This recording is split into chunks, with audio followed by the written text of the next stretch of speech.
নিয়োগবিধি বাস্তবায়নের দাবিতে বগুড়ার দুপচাচিয়ায় কর্মবিরতি পালন করেছে পরিবার পরিকল্পনা অধিদপ্তরের কর্মীরা।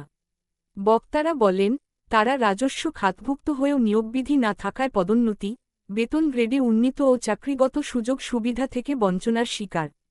৩রা ডিসেম্বর বুধবার কেন্দ্রীয় কর্মসূচির সমর্থনে দুপচাচিয়া উপজেলা পরিবার পরিকল্পনা কার্যালয়ের সামনে সকাল থেকে অবস্থান নিয়ে কর্মবিরতি পালন করে কর্মীরা।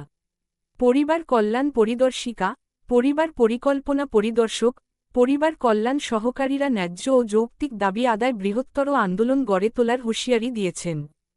নিয়োগের সময় যে পদে আমরা আছি এবং নিয়োগের আমাদের চাকরি শেষে আমরা একই পদে আমরা অবসর গ্রহণ করছি, এটা আসলে পৃথিবীর কোনো দেশে এরকম আর কি হয় না, বা অন্যান্য কোনো দপ্তরে এরকম আছে কিনা আমার জানা নাই।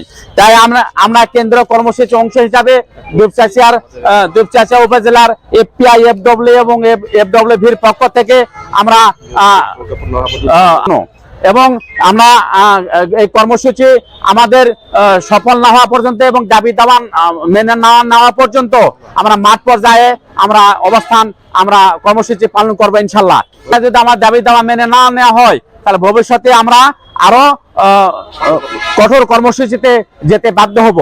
তো আমি এফপিআর পক্ষ থেকে কথা বললাম এবং যাদের জন্য মাতৃমৃত্যু শিশু মৃত্যুর হার হ্রাস পেয়েছে, অথচ সে আপুরা অনেকে দেখেন চিরনিদ্রায় নিদ্রিত হয়ে গেছে, তারা সুসংবাদ আজও পাইল না। কষ্ট পূরণ করবে আমাদের দাবি দেওয়া একটা নিয়োগ বিধি। উই ওয়ান্ট জাস্টিস, আমরা ন্যায় বিচার চাই, আমাদের এক দফা এক দাবি আমরা নিয়োগ বিধি সংশোধন চাচ্ছি। আমরা কাবিন ছাড়া যে বিয়ে বলা সেটা হচ্ছে আমাদের সাথে আমরা চাকরিতে ঢুকছি দেখি নিয়োগ বিধি না, এটা কি রকম কথা? কোন ডিপার্টমেন্টে এরকম নাই যেটা আমাদের সাথে হয়েছে। আমরা চাচ্ছি না এরকম আনলাইসেন্স ভাবে চাকরি করা, আমরা নিয়োগ বিধি চাচ্ছি, আমরা তাড়াতাড়ি দ্রুত বাস্তবায়ন দেখতে চাচ্ছি ইনশাল্লাহ। যদি বাস্তবায়ন না হয় এর চেয়ে আমরা কঠোর থেকে কঠোরতম কর্মসূচি অংশগ্রহণ করব। আমরা অবশ্যই আশাবাদী আমাদের কর্তৃপক্ষ এটা দেখবে ইনশাল্লাহ। আসসালামু আলাইকুম।